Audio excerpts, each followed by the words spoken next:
ఇట్లా లీక్ లాగా వదలరు కదా. కానీ అందరూ అనుకునేది ఏంటంటే ఇంకా విఐపీల దీన్ని తగ్గిస్తారు, విఐపీ దర్శనాలను ఏదో శ్రీవాణిని పెట్టి వాళ్ళు అది చేశారు, ఇంకా విసలవిడి అయిపోయింది. అట్లా కాకుండా లిమిటెడ్ యూజ్ చేస్తారు, చాలా తగ్గిస్తారేమో. తర్వాత సామాన్య భక్తుల్ని ఇప్పుడు బయట ద్వారపాలకులు అక్కడ జైవి జైలు దగ్గర నుంచి పంపించేస్తారు, అంత దూరాన్ని ఉంటుంది, అసలు దేవుడు సరిగ్గా కనపడుతున్నాడు కూడా తెలియదు. దాన్ని కొంచెం యువతలు తీసుకురావడం. అంతకుముందు ఇట్లా కొంత లోపలికి వచ్చి మధ్యలోంచి వెనక్కి తిరిగేవాళ్ళు, విఐపి వాళ్ళు అవతల దాకా ఉండేవాళ్ళు. సో దీని మీద మరి నాకు తెలియదు ఏంటి అసలు దీని మీద ఏం చర్చ జరుగుతుంది పార్టీలో కానీ ప్రభుత్వంలో కానీ. Good evening. నమస్తే. ఇప్పుడు మా సార్ ఏదైతే ఈరోజు ఆలోచన చేశాడో అది ముందు అయితే ఒక స్టెప్ పడింది. రెండోది వచ్చేసరికి ఆయన స్వతహాగా వెంకటేశ్వర స్వామి భక్తుడు, ఆ జిల్లాకు సంబంధించిన వ్యక్తి కాబట్టి, అండ్ ఈ రోజుది కాదు ఇష్యూ ఆయనకు. దాదాపు ఆయన పిల్లప్పటి నుంచి, ఆయన చదువుకున్నప్పటి నుంచి కూడా ఆ జిల్లాలో ఉన్న వ్యక్తి కాదు. దాదాపు 70 సంవత్సరాల నుంచి, అంటే ఆయనకు అవగాహన వచ్చినప్పటి నుంచి కూడా తిరుమల గురించి పూర్తిగా అవగాహన ఉన్న వ్యక్తి ఈ రాష్ట్రంలో. ఆ మాటకు వస్తే దేశంలో కూడా పూర్తిగా ఇంచి అవగాహన ఉన్న వ్యక్తి. సో ఒక ఆలోచించి ఒక మాట ఏంటంటే మంచి పరిణామం. తర్వాత నెక్స్ట్ వచ్చేసరికి ఆచరణ సాధ్యము. ఆచరణ సాధ్యము అవుతుందా కాదంటే పెద్ద కష్టమైన విషయం అయితే కాదు. అయితే పూర్తిగా విఐపి కల్చర్ని తగ్గించడం కూడా, అంటే జీరో చేయడం కూడా కష్టమే. ఎందుకంటే వచ్చే వ్యక్తులు ఇప్పుడు సామాన్యుడికైనా విఐపికైనా ఒక విషయంలో మనం ఏంటంటే, సరే విఐపి అయితే ఏంటో గొప్ప అనేది పక్కన పెడితే కాసేపు, ఒక విషయంలో మాత్రం భక్తి విషయంలో మాత్రం తేడా ఉండదు. సరే భక్తి లేకుండా వచ్చి దాన్ని మిస్యూజ్ చేసే వ్యక్తుల గురించి మళ్ళీ మాట్లాడదాం. జనరల్గా విఐపిలో భక్తి ఉన్న విఐపిల గురించి మాట్లాడుతున్నాం. భక్తి ఉన్న విఐపి అయినా విఐపి అయినా లేకపోతే చిన్న వ్యక్తులు భక్తి విషయంలో తేడా లేదు. కాకపోతే ఏమంటే వచ్చేవాళ్ళు కొంచెం పెద్ద స్థాయి వ్యక్తులు అవడంతో ఏమంటుంటే వాళ్ళకి టైం వాల్యూ లో డిఫరెన్స్ ఉంటుంది.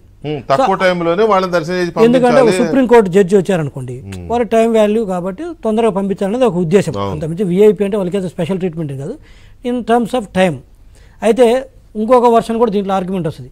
ఒకసారి కొండపైకి వచ్చిన తర్వాత విఐపి అయితేంది, సామాన్యుడు అయితేంది, నువ్వు స్వామివారిని దర్శించుకోవాలంటే నీ ఎన్ని పనులు ఉన్నా కూడా పక్కన పెట్టి నీ టయాన్ని ఇక్కడ స్వామివారికి కేటాయించు అనేది కూడా ఒక వర్షన్ కూడా వస్తుంది.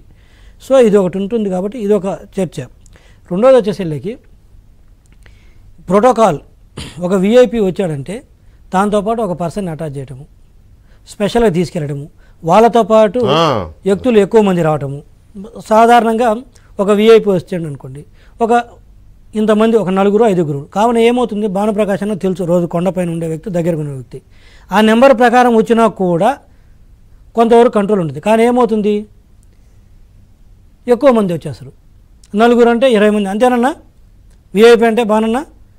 సో దాంతో ఏమైపోతుంది, ఎవరు చెప్పలేని పరిస్థితి. వచ్చిన వ్యక్తి పెద్ద వ్యక్తి, ప్రోటోకాల్ పర్సన్ ఏదో చిన్న వ్యక్తి ఉంటాడు, సార్ మీకు 5 మంది రావాలి, మీతోటి 50 మంది రావడానికి లేదు అని చెప్పలేని పరిస్థితి. మిగతా ఆఫీసర్స్ పరిస్థితి కూడా అది అవుతుంది. సో దీంతో ఏమవుతుంది, అసలు విఐపి కంటే అతనితో పాటు వచ్చిన వాళ్ళందరూ కూడా అదే రకమైన ట్రీట్మెంట్ కోరుకుంటారు. వాళ్ళందరూ విఐపీలు కాదు, వాళ్ళ సమయం అంత విలువైంది కాదు. సో ఈ విషయంలో ఒకటి కంట్రోల్ పెట్టినట్టయితే చాలా వరకు మనకు కొంత తగ్గడానికి అవకాశం ఉంటుంది. రెండోది ఏంటంటే వెంకటేశ్వర గారు, ఈరోజు 3 కోట్ల మంది దాదాపు సంవత్సరానికి తిరుమల వెంకటేశ్వర స్వామిని దర్శించుకుంటారు. 3 కోట్లు అండి సంవత్సరానికే చాలా చాలా ఎక్కువ ఉంటుందేమో. అంతే, దాదాపు రోజుకు 80,000 చొప్పున యావరేజ్న దాదాపు 3 కోట్ల మంది.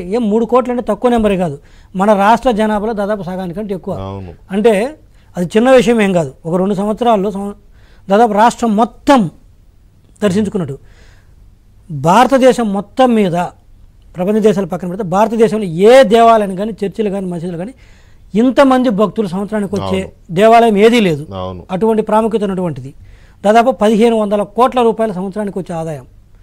3 కోట్ల మంది జనాభా దర్శించుకుంటారు. దేని చిన్న నెంబర్ కాదు వెంకటేశ్వర గారు. 3 కోట్ల మంది ఒక దేవాలయాన్ని దర్శించుకోవడం అంటే చిన్న విషయం కాదు. దీంట్లో 99.99% సాధారణ భక్తులే. ఆ 0.1% విఐపి వాళ్ళు. కానీ ఆ 0.1కి అంటే 1000లో ఒకళ్ళు, 100లో ఒకళ్ళు, వాళ్ళకి ఎంత టైం ఇస్తున్నారో 99% మందికి అంతే టైం. 1000లో ఒకళ్ళు, 100లో ఒకళ్ళు కాదు నేను చెప్పేది, 99.99% దాదాపు.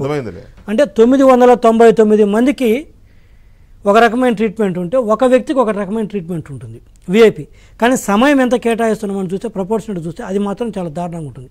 కాసేపు ట్రీట్మెంట్ పక్కన పెడదాం. సరే ప్రోటోకాల్ వ్యక్తి వస్తారు, ఇందాక వారు చెప్పినట్టు లడ్డూలు మీరే చెప్పారు లడ్డూలు తీసుకెళ్ళి ఇవ్వటము ప్రత్యేకంగా ఇవ్వటం సరే అది